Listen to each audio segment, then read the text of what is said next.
Okay, this little lighter panel goes in here like this. So we want to make sure we got this good and clean here with an alcohol swab. Take our paper towel, make sure it's good and dry.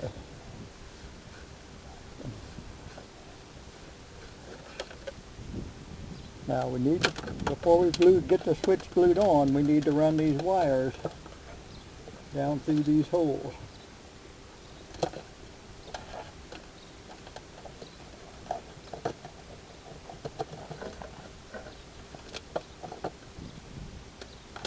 You need to make sure both wires are run down through here. Then reach in on the bottom and pull the wires in. This little lighter socket fits right in here like that, so make sure you got it in here good and level, and then once you know for sure how it goes, peel the paper off with a double stick tape very carefully. Put this in here. Push in and hold for several seconds. This needs to stick really good. So take your time and hold it. Probably even a minute or two would be very helpful. But this needs to be anchored and taped, and if you get it glued right, it'll stay in place. It's not a problem.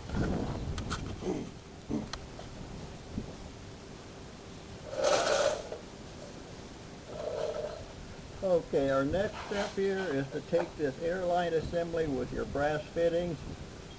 Begin without any fitting on, goes up behind the seat and plugs in to the fitting behind the seat. Take your little air cap off of your air shock here. Take and screw this air nut down on top of your air valve. This should lay right in here, along here very neatly. Take some wire ties and tie these wires together so they lay in here very neatly. The one black wire that comes from your switch in the trunk attaches to this brown wire here on the inside of this switch. Use one of these quick connectors that is furnished. Take a couple of the little self-adhesive clamps, put your wire there, push this down, this hold this red wire in place.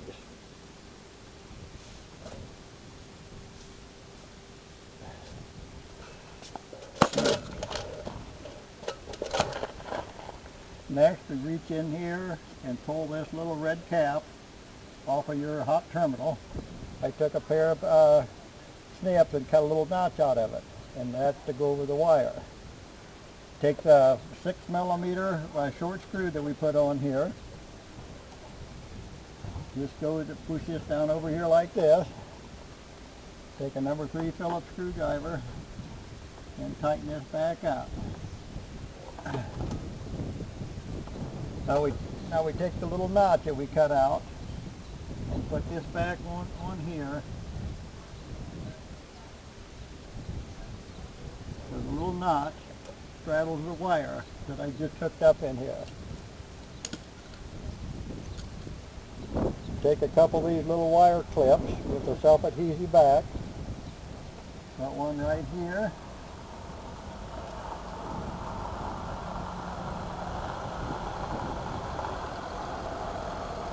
Put the other over here on this side. Take this red wire, push it down on here. These hold these in, like this, hold these in place. Now you can take another wire tie.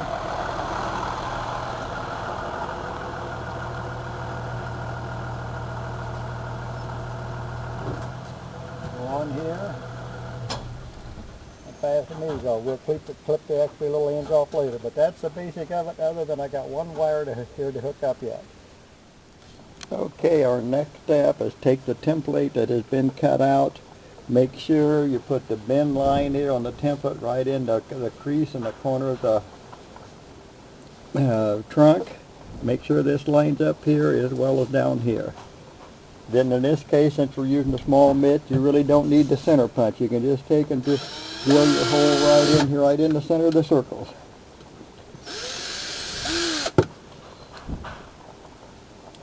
Next step is reach in, take the template out,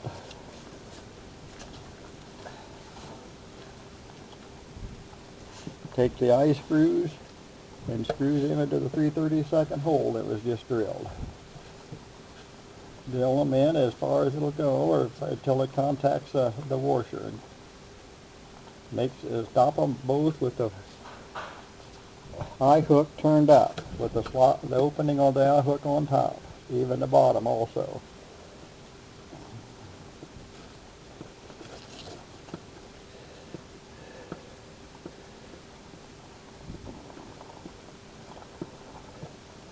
Also leave this hook turned up.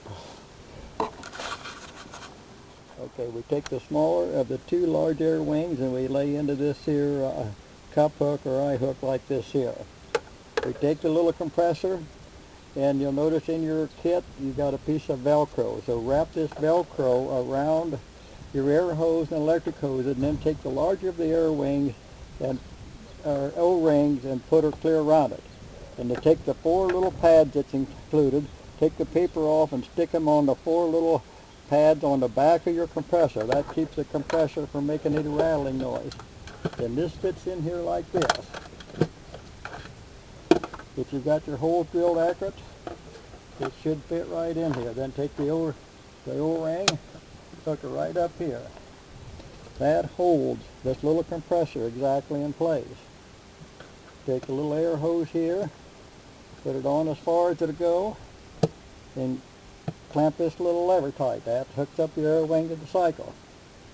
The last step is we put this here 12-volt adapter into the cigarette lighter holder, and to use the little double air wings and hook over these little eye screws in here, and that keeps it from vibrating loose when we're going down the road. You see what a neat package this is. You hook this here, this is in here, your rubber band holds this in place. We're probably taking up less than 5% of your total trunk space. So there the installation is complete. Everything is complete. This fits down in here really nice. If you want to, you can put some caulking or sealer here on the back side. It's not really necessary, but it will keep it in place, maybe keep little small parts from working out. So you could use some caulking or some rope caulk. But anyway, to pump air pressure in, you push on this button here and you can see the gauge going up. Just takes a few seconds for it to pump out. Probably a good starting place is someplace around 60 pounds. You may want up close to 80 pounds if you got 2 on. To let a little pressure out, you just take and hold this little piece of little valve down here to let pressure out. It's designed so the maximum it'll pump up is approximately 100 pounds. Your book says 90 pounds is the maximum, but you should run your compressor.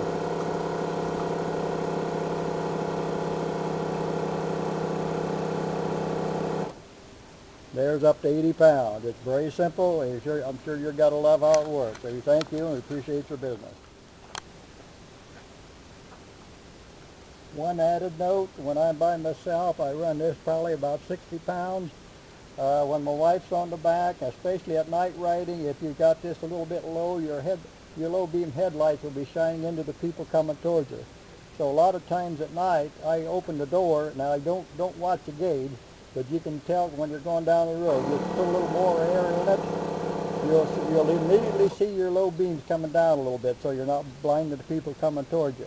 So you can use this while riding, but the caution is do not watch the gauge when you're riding, just go by where your headlights is. On the daytime, I run at about 60 for myself. I run about 80 to 90 with 2 people and luggage. So you're going to love how this works. It's very simple and it's very satisfactory. Thank you.